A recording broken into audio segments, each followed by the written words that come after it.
কথাই মধু, আবার কথাতেই বিষ। কথা সামান্য কিছু নয়।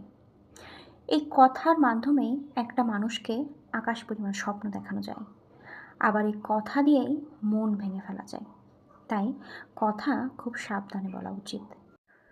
আমাদের আশেপাশেই এমন কিছু মানুষ আছে যাদের মুখে বিষ। মানে বলে না যে জন্মানোর সময় মুখে মধু দিতে ভুলে গেছে, ঠিক এমন।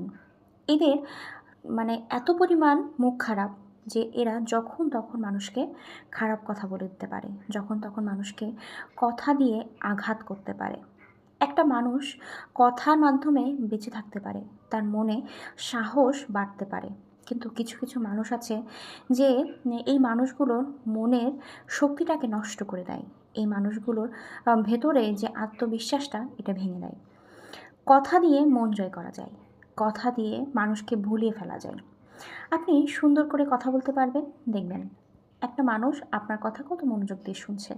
আপনি একটু গুছিয়ে কথা বলবেন, একটু ভালো করে কথা বলবেন, সেই মানুষটা আপনার উপর খানিকটা দুর্বল হয়ে যাবে শুধুমাত্র আপনার কথার জন্য। আবার আপনি যদি অনেক সুন্দরীও হন, আপনার চেহারা অনেক সুন্দর কিন্তু আপনার কথা ভালো নয়, অনেকে আপনাকে দিকে তাকালেও আপনার সাথে কথা বলার পরে তার কিন্তু ভালো লাগবে না।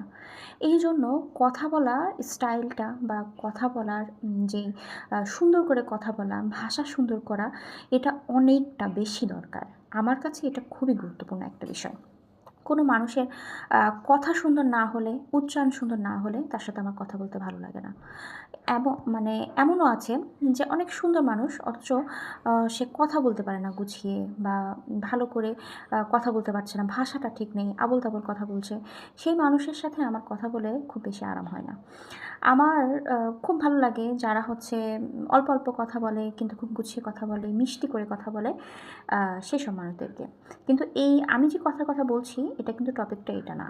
কথা মানে হচ্ছে সুন্দর কথা, যে কথা মানুষের মনে আশা জাগায়, যে কথা মানুষকে আকাশ পরিমাণ স্বপ্ন দেখায়, সেই কথার কথা বলছি। এমন কথা কয়জন বলতে পারে আপনারাই বলুন তো? আমাদের আশেপাশে কত মানুষ আছে যারা প্রতিনিয়ত আমাদের মন ভেঙে দিচ্ছে, আমাদের আত্মবিশ্বাস নষ্ট করছে। এই ধরনের মানুষকে আমি ভীষণ ঘৃণা করি। আপনারা এই ধরনের মানুষ পছন্দ করেন কিনা, বা আপনাদের আশেপাশে এই ধরনের মানুষ আছে কিনা অবশ্যই কমেন্ট করে জানাবেন। যার কথায় আপনি অনেক কষ্ট পেয়েছেন, যার কথায় আপনার আত্মবিশ্বাস ভেঙে গেছে, এমন কোনো পরিস্থিতির সম্মুখীন আপনি হয়েছেন কিনা অবশ্যই কমেন্ট করে জানাবেন। আর এখন থেকে আমরা সবাই চেষ্টা করব মানুষের মনে আঘাত না দিয়ে কথা বলার। আমরা অহেতুক একটা মানুষের মনে কেন আঘাতে কথা বলবো, তাই না? মানুষের মনে আঘাতে কথা বলা একদমই ঠিক নয়। তো আজকের ভিডিওটা এ পর্যন্ত থাকলো। সবাই একটু শেয়ার করে দিবেন এবং সম্পূর্ণ ভিডিওটি দেখে কমেন্ট করে জানাবেন ভিডিওটি কেমন হয়েছে।